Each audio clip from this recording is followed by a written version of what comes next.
नमस्ते दोस्तों, मेरा नाम है चारू चौधरी। आज की इस वीडियो में हम पढ़ेंगे छंद के बारे में। दोस्तों, अधिकांशतः मैंने देखा है कि कई जो लोग हैं जब एग्ज़ाम्स की तैयारी करने बैठते हैं तो वो छंद जो है उसके डायरेक्ट टाइप्स जो हैं वो देखना शुरू कर देते हैं, परंतु जब तक आप छंद जो कॉन्सेप्ट है वो नहीं समझेंगे तब तक आपको वो जो चीज़ें हैं हार्ड ही लगती रहेगी, मतलब आपको समझने में वो कठिनाई रहेगी। तो आज की वीडियो में मैं आपको समझाऊंगी छंद क्या है और छंद के जो चरण हैं, जो छंद के अंग हैं, छंद के जो भेद हैं, उन सब के बारे में मैं आपको बताऊंगी। तो दोस्तों, सबसे पहले मैं आपको बताती हूँ छंद क्या होता है। तो छंद क्या है? अक्षरों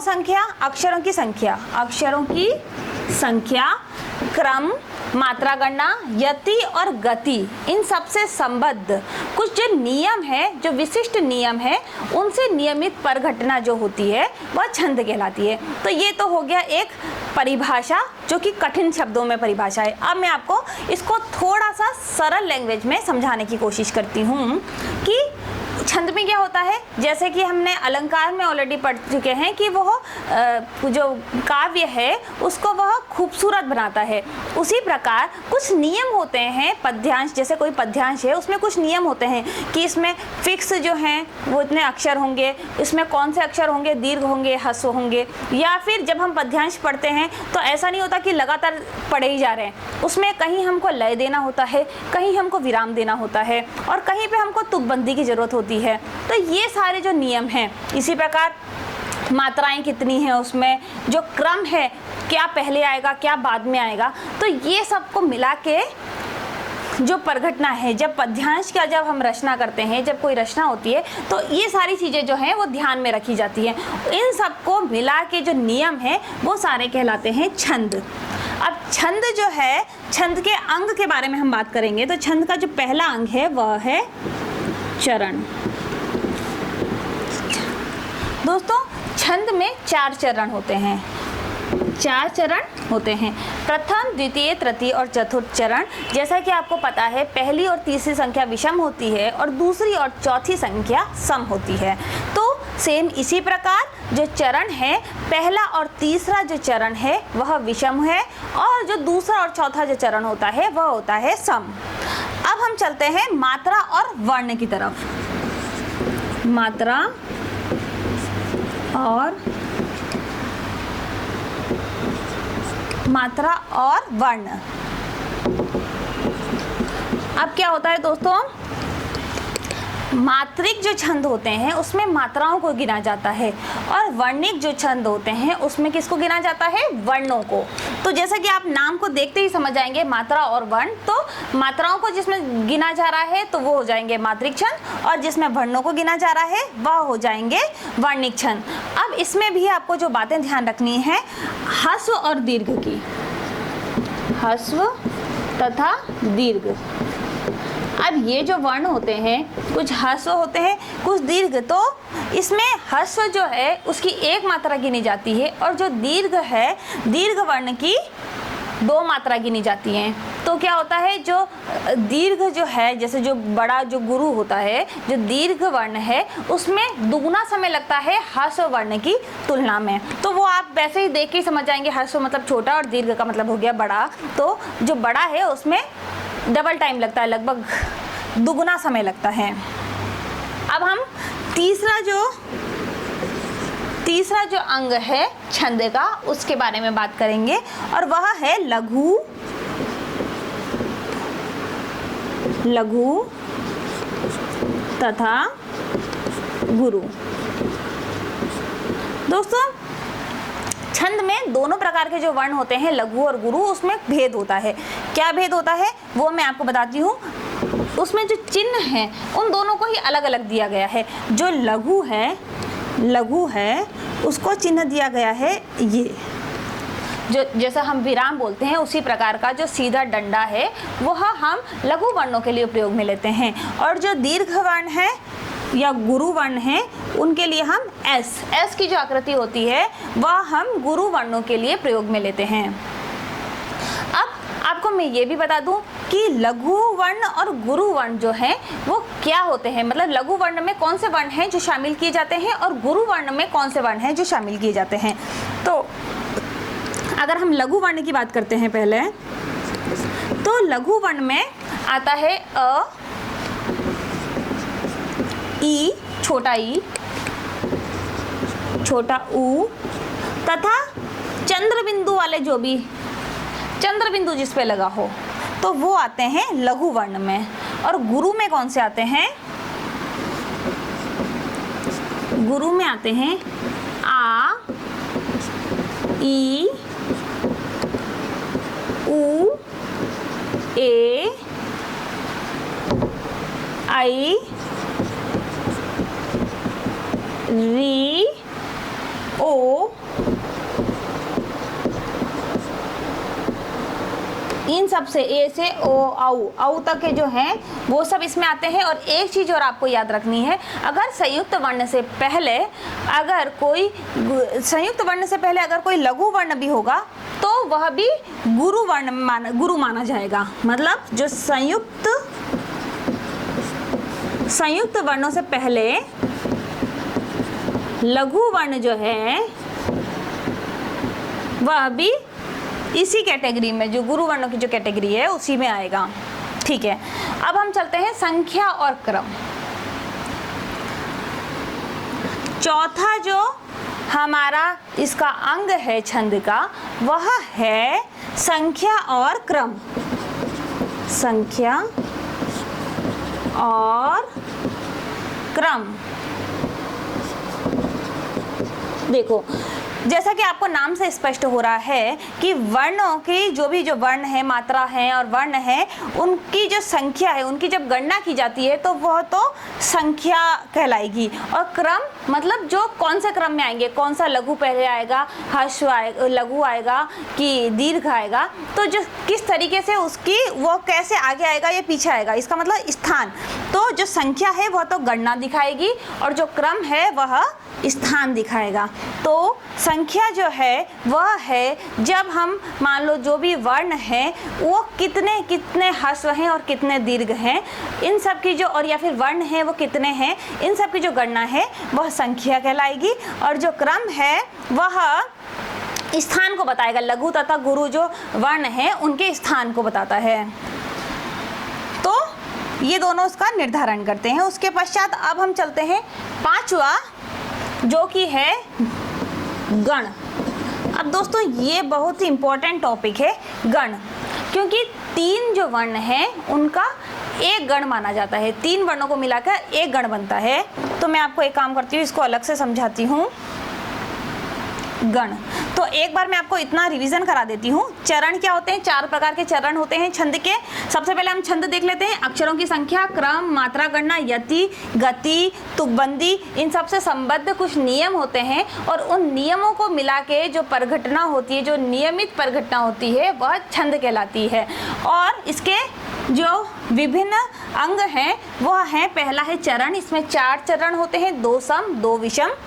मात्रा और वर्ण, इसमें जो मात्राएं जो है, कितनी मात्रा, जो मात्रिक छंद में मात्राओं को और वर्णिक छंद में वर्णों को गिना जाता है कि कितने वर्ण हैं। लघु तथा गुरु, लघु में कुछ जो है, लघु को हम दर्शाते हैं सीधे डंडे विराम से और गुरु को हम दर्शाते हैं एस से।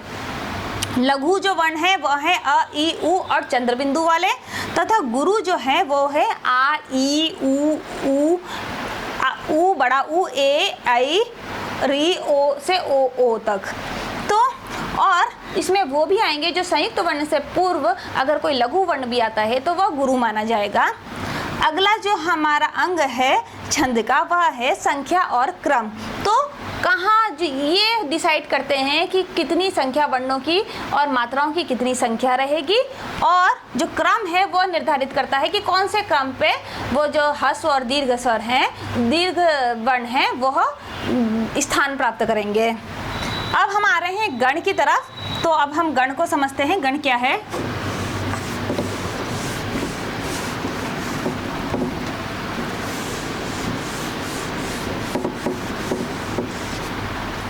देखो, गण जो है वह 3 वर्णों का, जैसे मैंने बताया 3 वर्णों का एक गण होता है। कितने वर्णों का? 3 वर्णों का। और इसको याद रखने के लिए एक ट्रिक भी है, टोटल होते हैं 8 गण, 3 वर्णों का होता है और टोटल 8 गण होते हैं। इसके लिए एक ट्रिक है याद करने की, ताकि आपको अच्छे से याद हो जाए। य माता राज भान स लगा। यह माता राज भान स लगा। तो आप इसे याद कर पाएंगे कैसे? इसमें ह्रस्व और दीर्घ स्वर जो हैं वह सब इसमें छुपे हुए हैं। तो आप इसको, अगर ये जो लाइन है इसको अगर आप याद कर देते हैं तो आपको जो गण हैं वो पूर्ण रूप से याद हो जाएंगे। तो कैसे होंगे आपको मैं सबसे पहले बताती हूँ। यह गण जो है हम 3-3, जैसे मैंने आपको बताया कि 3 वर्णों का एक गण होता है, तो हम देखेंगे सबसे पहले लेंगे हम य माता। तो यहाँ पे क्या है? य में है 1 ह्रस्व और 2 हैं माता, एस और एस, ये दोनों हैं दीर्घ अर्थात गुरु। 1 ह्रस्व है और 2 गुरु हैं। अब हम दूसरा लेते हैं, जैसे तो ये है माँ तारा, मतलब अब हम य को हटा देंगे और लेंगे ये 3 माँ तारा। तो म गण, और माँ तारा में क्या है? माँ मतलब 2 दीर्घ है, ये भी ता भी दीर्घ है और रा भी दीर्घ है, तो तीनों जो हैं वह दीर्घ वर्ण होंगे। तो ये जो गण है वो है तीनों दीर्घ, और दीर्घ को हम किससे दिखाते हैं? एस से, और लघु को हम दिखाते हैं सीधे डंडे से, अर्थात जो हर्ष और लघु है उसको हम सीधे डंडे से दिखाएंगे। अब तीसरा जो है वो त गण।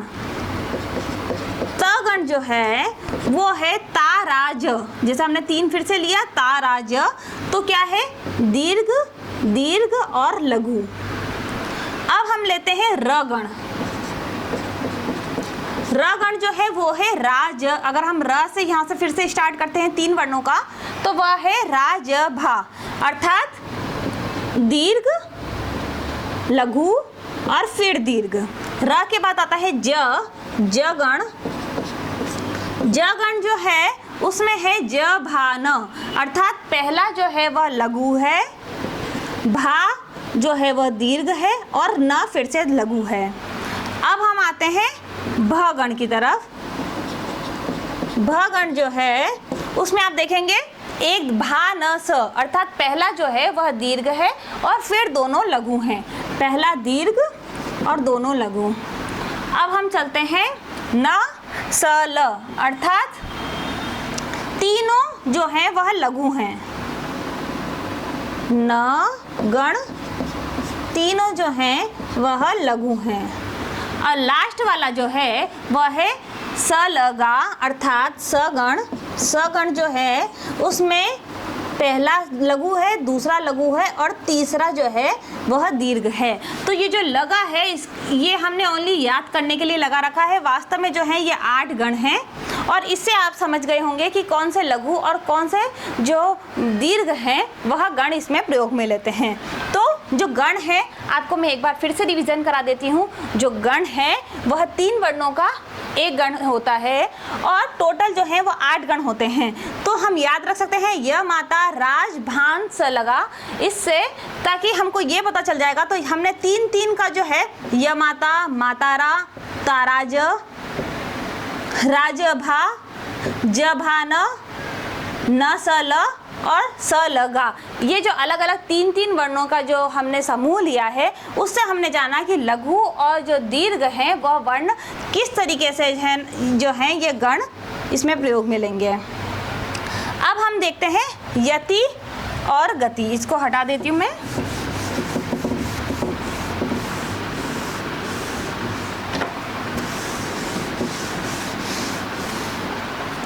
यति, गति और तुक के बारे में अब हम पढ़ेंगे। यति, गति एवं तुक। तो दोस्तों ये बहुत ही सिंपल सा कॉन्सेप्ट है। यति हम जब भी कोई पद्यांश बोलते हैं तो मैंने आपको जैसे बताया कि हमको कहीं विराम देना पड़ता है, तो जो विराम है वह कहलाता है यति।